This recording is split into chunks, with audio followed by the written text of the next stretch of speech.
Hello guys, how are you today? Pasti baik-baik saja kan? Amin. Hari ini bersama Mr. Abi kita akan belajar kembali. Di hari ini kita akan belajar mengenai kegiatan ekonomi. Yuk, siap-siap kita belajar. Jadi, kegiatan ekonomi adalah aktivitas atau kegiatan yang dilakukan manusia untuk memenuhi kebutuhan hidupnya. Nah, kegiatan ekonomi itu ada 3 macamnya. Yang pertama ada kegiatan produksi, kedua kegiatan distribusi, yang ketiga kegiatan konsumsi. Mari kita bahas tentang kegiatan produksi terlebih dahulu. Kegiatan produksi adalah kegiatan menciptakan, menghasilkan, dan atau menambah nilai guna suatu barang atau jasa. Orang yang melakukan kegiatannya disebut dengan produsen. Jenis-jenis kegiatan produksi kita kelompokkan lagi berdasarkan bidang usahanya, yaitu bidang usaha ekstraktif, yaitu produksi yang bergerak di bidang pengambilan atau pemanfaatan sumber daya alam secara langsung tanpa diolah terlebih dahulu, misalnya adalah penambang dan nelayan. Yang kedua ada bidang usaha agraris, yaitu kegiatan produksi yang bergerak di bidang pengolahan atau pengelolaan tanah, misalnya adalah petani dan pekebun. Yang ketiga, bidang usaha industri, yaitu kegiatan produksi yang bergerak di bidang pengolahan bahan mentah menjadi barang setengah jadi atau barang jadi, misalnya industri pengolahan kayu dan industri tekstil.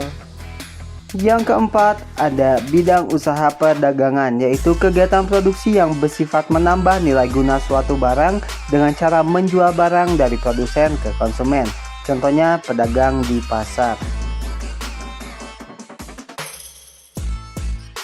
Selanjutnya adalah bidang usaha jasa, yaitu kegiatan produksi yang bergerak di bidang jasa dan pelayanan, misalnya seperti bank, pos, agen perjalanan, restoran, rumah sakit, dan bengkel. Nah, sekarang yang kedua kita bahas kegiatan distribusi. Jadi, kegiatan distribusi adalah kegiatan menyalurkan barang atau hasil dari produsen ke konsumen. Pelaku dalam kegiatan distribusi disebut sebagai distributor. Ada 3 jenis nih kegiatan distribusi itu. Ada pedagang besar, ada pedagang kecil, dan perantara. Pedagang besar atau grosir adalah distributor yang membeli barang dalam jumlah besar langsung dari pabrik atau produsen dan menjualnya kepada pedagang kecil. Contohnya seperti eksportir, importir, dan grosir.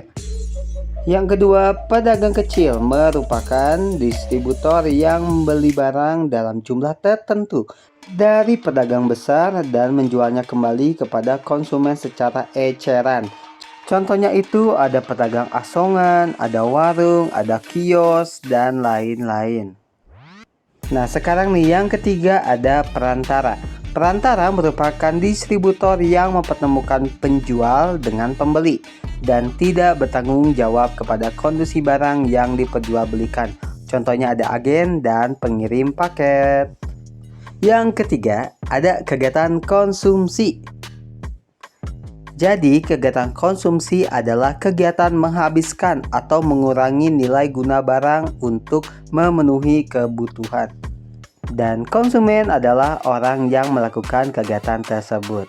Kegiatan konsumsi ada 3 macam nih. Ada konsumsi rumah tangga, konsumsi perusahaan, dan konsumsi negara. Konsumsi rumah tangga adalah kegiatan konsumsi di lingkungan keluarga dan keluarga yang biasanya terdiri dari ayah, ibu, dan anak-anaknya. Contohnya adalah pemenuhan kebutuhan berupa makanan dan pakaian, rumah, listrik, ataupun telepon.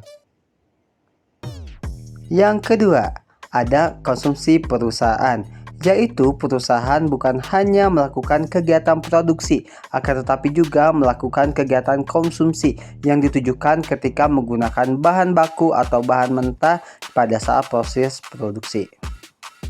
Yang ketiga ada konsumsi negara, yaitu dalam hal ini konsumsi negara bertujuan untuk memenuhi atau melayani kebutuhan masyarakat. Beberapa sarana dan prasarana alat transportasi berupa kuda, dokat, gerobak, sepeda, sepeda motor, mobil penumpang, mobil barang, dan kereta api banyak ditemukan di Pulau Jawa. Jalan raya dan jalan kereta api merupakan sarana penting bagi transportasi di darat. Jalan raya dibedakan menjadi jalan nasional dan jalan daerah. Jalan nasional adalah jalan penghubung antar provinsi. Jalan nasional dibangun untuk memperlancar transportasi lintas nasional sehingga langsung menjadi tanggung jawab negara. Selanjutnya, Indonesia adalah negara yang 2/3 wilayahnya merupakan wilayah perairan. Sampan, perahu, dan kapal merupakan sarana transportasi yang biasanya digunakan untuk transportasi di air. Sungai-sungai di Indonesia, terutama di Sumatera dan di Kalimantan, banyak yang dapat dilalui kapal-kapal kecil maupun besar. Nah, transportasi air ini dapat digunakan untuk mobilitas manusia dan angkutan barang. Selanjutnya, udara. Transportasi udara merupakan sarana yang saat ini berkembang sangat pesat di Indonesia. Kelebihan utama sarana ini yaitu dapat menempuh jarak yang jauh dengan waktu yang sangat singkat. Nah, zaman sekarang nih, manusia dapat memperoleh barang dan jasa dalam waktu yang singkat. Kebutuhan hasil kerajinan seperti sepatu dari Bandung, Jawa Barat dapat dipesan langsung dari Papua melalui komunikasi internet. Dulu dan sekarang jelas berbeda sekali informasi dan komunikasi yang didapatkan. Jadi, informasi dan komunikasi merupakan hal penting dalam kegiatan interaksi sosial dan ekonomi masyarakat. Komunikasi yang dilakukan antara penjual dan pembeli merupakan bentuk komunikasi langsung. Masa sekarang, kegiatan jual beli secara langsung telah berkembang dengan berbagai cara. Kemajuan teknologi, informasi, dan komunikasi telah menyebabkan revolusi dalam cara berkomunikasi masyarakat Indonesia. Contoh nih, Bandung sebagai daerah pengrajin sepatu terkenal di Indonesia mempromosikan barang dagangan lewat internet. Jika ingin membeli sepatu produksi Bandung, tidak harus ke Bandung. Cukup dengan membuka internet dan mencari halaman website pengrajin sepatu dari kota Bandung, sudah dapat melihat model sepatu, warna, dan ukuran yang cocok. Jika sudah menemukan, langsung dapat memesan dan membayar melalui internet banking. Dalam hitungan hari, sepatu yang dipesan sudah sampai. Dengan menggunakan cara seperti itu, tentu jauh lebih efisien dibandingkan jika harus membeli langsung ke Bandung ya. Kegiatan jual beli melalui internet seperti itu merupakan salah satu pengaruh perkembangan teknologi, komunikasi, dan informasi saat ini.